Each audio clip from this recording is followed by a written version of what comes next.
भारतीय बौद्ध ज्ञानालंकार शिक्षण संस्था मुळावा, तालुका उमरखेड, जिल्हा यवतमाळ, शाखा महाविहार, बावरीनगर, नांदेड, दाभळ येथील महाविहारात महाउपासक डॉ. SP गायकवाड यांच्या मार्गदर्शनाखाली आषाढ पौर्णिमेनिमित्त श्रद्धेय भिक्खू प्राध्यापक डॉ. सत्यपाल महाथेरो यांचा 28वा, श्रद्धेय भिक्खू अश्वजित थेरो यांचा 14वा वर्षावास आणि भिक्खू बुद्धभूषण यांचा पहिला वर्षावास आजपासून प्रारंभ झाला आहे। प्रारंभी तथागत भगवान गौतम बुद्ध व महामानव भारतरत्न डॉ. बाबासाहेब आंबेडकर यांच्या प्रतिमांचे पूजन केल्यानंतर उपासक उपासिकांच्या वतीने भिक्खू संघाचे पुष्प देऊन स्वागत करण्यात आले।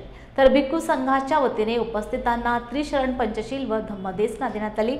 आषाढी पौर्णिमा ते अश्विन पौर्णिमेपर्यंत सतत 3 महिने दररोज हा वर्षावास कार्यक्रम सुरू राहणार असून उपासक उपासिकांनी धम्मदेसनेचा लाभ घ्यावा असे आवाहन भिक्खू बुद्धभूषण यांनी केले आहे।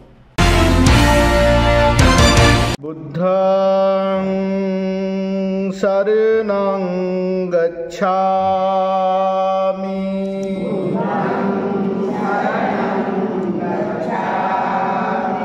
धम्मं शरणं गच्छामि शरणं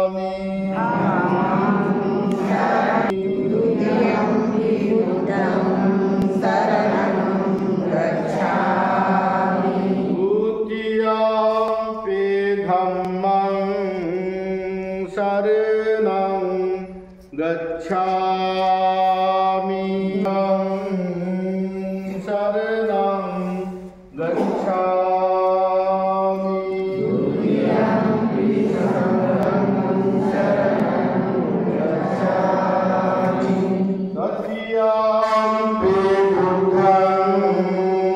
शरणं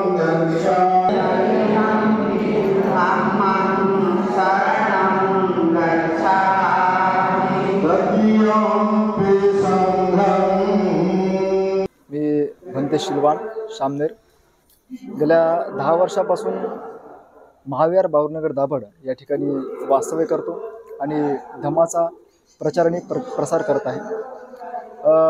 या आषाढ पौर्णिमेच्या निमित्ताने भिक्खू M सत्यपाल यांचा 28वा वर्षावास आणि भिक्खू अश्वजित थेरो यांचा 14वा वर्षावास या ठिकाणी संपन्न होत आहे।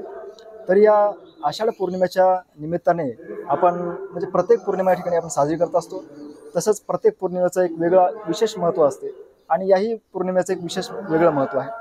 या पौर्णिमेच्या निमित्ताने आषाढ पौर्णिमा ते अश्विन पौर्णिमेपर्यंत हा वर्षावास चालू असतो आणि या 3 महिन्याच्या कालावधीमध्ये भिक्खू संघ एका ठिकाणी राहून वास्तव्य करत असतो।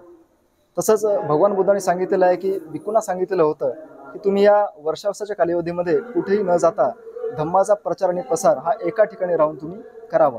जसं विहार असेल, कुठल्याही एक प्रकारचं एखादं स्थान असेल तिथे थांबावं आणि लोकांना उपदेश करावा। जसं की आपण आता या ठिकाणी बऱ्याच ठिकाणी आपण बघतो की विहारामध्ये आपण जे काही बुद्धांनी त्याचा धम्म हा ग्रंथसुद्धा आपण पठण करत असतो किंवा मग मिलिंद परिषदसुद्धा आपण वाचन करत असतो। या 3 महिन्याच्या कालावधीमध्ये आपण शिलाचं पालन करत असतो, अष्टांग मार्गाचं पालन करत असतो, वेगळ्या प्रकारचं पालन करून आपण धम्माचा प्रचार आणि लोकांना उपदेश करण्याचा आपण प्रयत्न करत असतो। उपासकांना काय सांगायला उपासकांना एवढंच सांगेल की या 3 महिन्याच्या कालावधीमध्ये एका ठिकाणी राहून प्रॉपर आपण शिलाचं पालन केलं पाहिजे, अष्टांग मार्गाचं पालन केलं पाहिजे, जे काही 10 पारमिता आहेत या पारमितेचं आपण पालन करायचा प्रयत्न केला पाहिजे आणि पूर्ण करायचा आपण प्रयत्न केला पाहिजे। प्राध्यापक डॉक्टर भिक्खू M सत्यपाल महाथेरो, महाविहार बावरीनगर, नांदेड, दाभड या ठिकाणी वर्षावासाला प्रारंभ होत आहे। आज आषाढ पौर्णिमा, या आषाढ पौर्णिमेला बौद्ध धम्मामध्ये अतिशय महत्त्व स्थान आहे। एका सुमेध नावाच्या बोधिसत्वाने महामाया देवीच्या गर्भामध्ये प्रवेश केला, तोही दिवस आहे आषाढ पौर्णिमेचा एक। आणि त्यासोबतच सिद्धार्थ गौतमाने गृहत्याग केला, तोही दिवस आहे आषाढ पौर्णिमेचा। तथागतांनी पहिलं धम्मचक्कपवतन सारनाथ या ठिकाणी धम्मचक्कपवतन सूत्राचा उपदेश दिला आणि पंचवर्गीय भिक्खूंना धम्माची दीक्षा दिली, तोही दिवस आहे आषाढ पौर्णिमेचा। आणि भिक्खू संघाची स्थापना सुद्धा याच आषाढ पौर्णिमेला झालेली आहे।